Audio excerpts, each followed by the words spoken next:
അപ്പം ഇന്ന് വളരെ സന്തോഷവും സങ്കടവും നിറഞ്ഞൊരു ദിവസമാണ്. സന്തോഷം എന്തെന്ന് വെച്ചാൽ മുത്തുവിൻ്റെ അങ്കണവാടി പഠനം കഴിഞ്ഞ് മുത്തുന് LKG പോവുകയാണ്. സങ്കടം എന്തെന്ന് വെച്ചാൽ ഇനി അങ്കണവാടി പോകാൻ പറ്റൂലല്ലോ. നമുക്ക് എല്ലാവർക്കും ആഗ്രഹമല്ലേ അങ്കണവാടി പോകാനും ഉപ്പുമാവൊക്കെ കഴിച്ച് കിടന്നുറങ്ങാനും.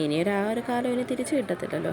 അപ്പോൾ ഒരു വർഷം കഴിയുമ്പോഴത്തേക്കും നമ്മൾ വിചാരിച്ചു കുട്ടികൾക്ക് ഫ്രൈഡ് റൈസും ചിക്കനും ഒക്കെ വെച്ച് കൊടുക്കാം.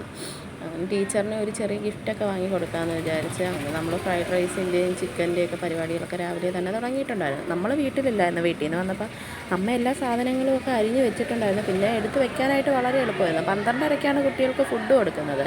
അമ്മയും ഞാനും ചേട്ടനും എല്ലാവരും കൂടെ ഒരുമിച്ചാണ് ഇതെല്ലാം ഉണ്ടാക്കുന്നത്. അമ്മയ്ക്ക് എപ്പോഴും കട്ടിങ്ങും ക്ലീനിങ്ങും പരിപാടികളാണ് കിട്ടാറുള്ളത്. പിന്നെ ഞാൻ ഫ്രൈഡ് റൈസ് നോക്കും, ചേട്ടൻ ചിക്കൻ്റെ പരിപാടികളെല്ലാം നോക്കും. അപ്പോൾ നമ്മളെല്ലാം 3 പേരും കൂടെ ചേർന്ന് ചെയ്തത് കൊണ്ട് തന്നെ 11:30 എല്ലാം റെഡിയായിരുന്നു. പിന്നെ അന്ന് കുറച്ച് മഴയുണ്ടായിരുന്നു കേട്ടോ. നമുക്കിപ്പോഴും വിശ്വസിക്കാൻ പറ്റാത്തൊരു കാര്യം, എത്ര പെട്ടെന്നല്ലേ വർഷങ്ങളെല്ലാം കടന്നു പോകുന്നത്. അവൾ LKG പോകും. വളരെയധികം സന്തോഷം എന്തെന്ന് വെച്ചാൽ എന്നെ പഠിപ്പിച്ച അതേ ടീച്ചർ തന്നെയാണ് മുത്തുവിനെ പഠിപ്പിക്കുന്നത്. വീഡിയോ ഇഷ്ടമായാൽ ചാനൽ സബ്സ്ക്രൈബ് ചെയ്യുക.